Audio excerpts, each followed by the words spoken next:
Hai Chandras Bordes, pada podcast kali ini saya mau ngebahas tentang kalau kamu sulit cari mentor, coba kamu lakukan ini ya.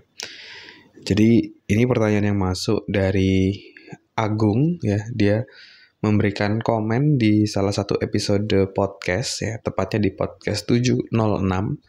Jadi di podcast itu saya sharing kalau kita mau cepat untuk sukses, kita perlu punya mentor ya. Jadi ketika kita punya mentor, kita bisa ditunjukkan jalannya harus lewat mana nih untuk bisa mencapainya.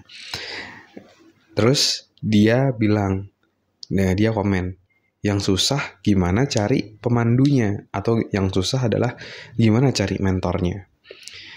Nah, saya paham di sudut Agung ya, yang merasa agak kesulitan untuk mencari mentor. Dan karena memang tidak semua orang yang kita approach itu pasti mau menjadi mentor kita. Ibaratnya ya kayak jualan aja gitu ya. Kalau kita jualan kan kita nggak mungkin semua orang yang kita tawarkan itu mau membeli produk kita ataupun jasa kita. Kan nggak gitu. Pasti hanya beberapa aja gitu, hanya sekian persen. Begitupun juga ketika kita mau mencari mentor. Ketika kita mencari mentor, kita tidak bisa setiap orang yang saya misalnya minta jadi mentor itu pasti dia mau.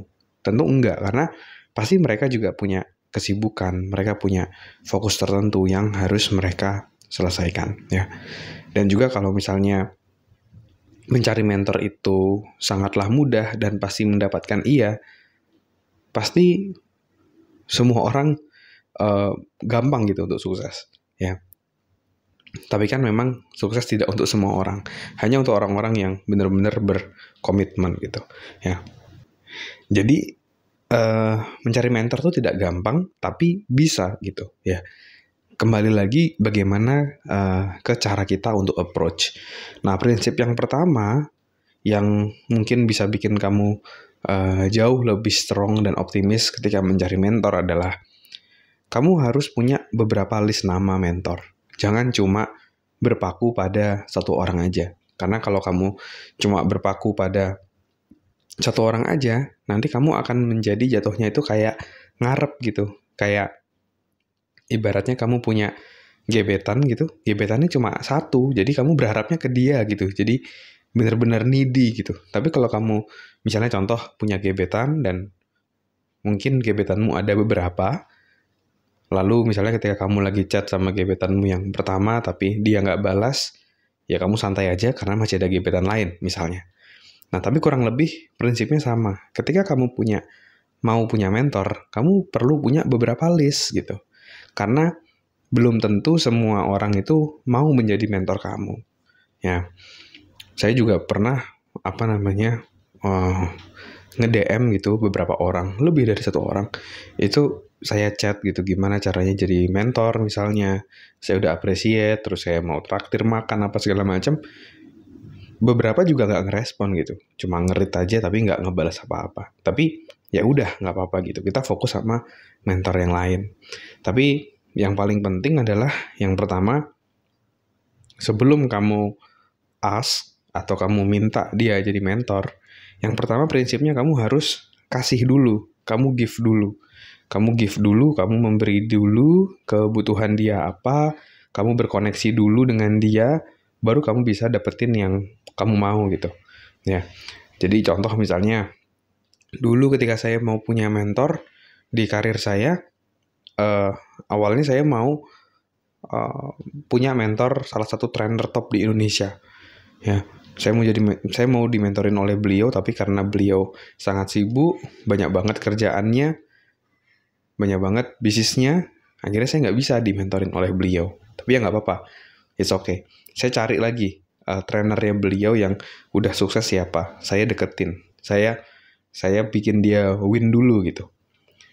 Ya, saya bantu dia dulu di training, saya bantu dia dulu ketika dia punya program-program, sampai akhirnya dalam hidup itu ada yang namanya resiprokrasi. Ya, resiprokrasi itu adalah hukum timbal balik.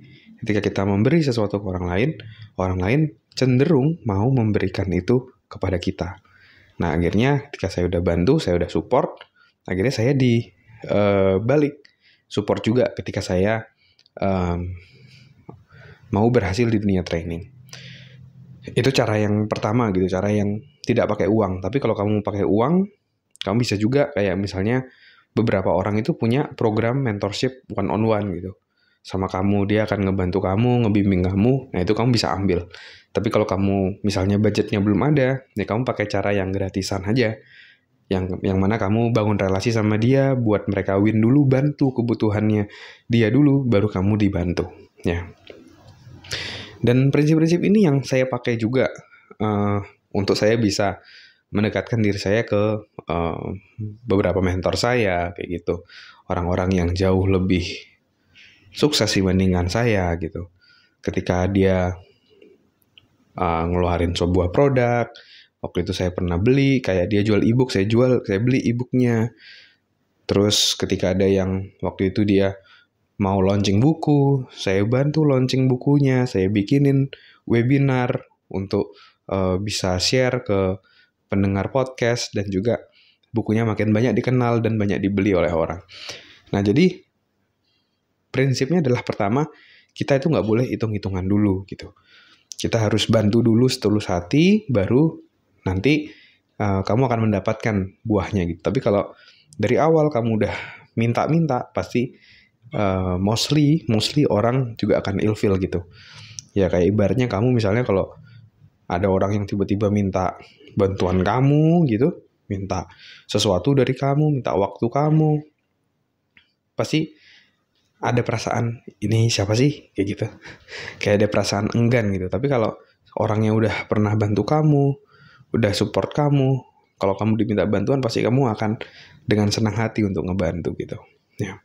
Jadi prinsipnya itu bikin mereka win dulu, dan tadi ya, jangan bergantung pada satu atau dua orang. Kalau bisa kamu punya beberapa list mentor, sehingga kalau satu orang say no, masih ada orang lain yang say yes. Dan kamu tidak ngarep pada satu orang aja. Oke?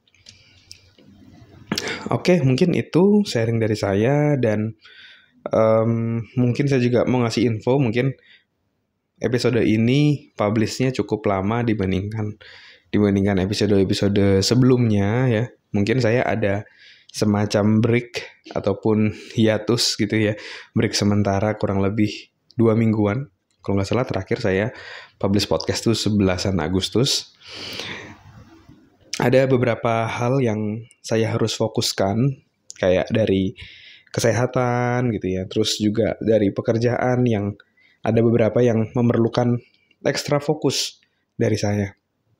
Dan ada beberapa project yang harus saya selesaikan, sehingga saya sempat break untuk bikin podcast. Tapi saya juga tetap appreciate ya buat kamu growmate yang tetap terus dengerin episode podcast pengembangan diri, karena saya lihat di data juga cukup banyak orang yang masih terus dengerin. Saya appreciate dengan itu, dan ya saya juga senang kalau podcast ini masih bisa terus memberikan impact positif buat teman-teman semua.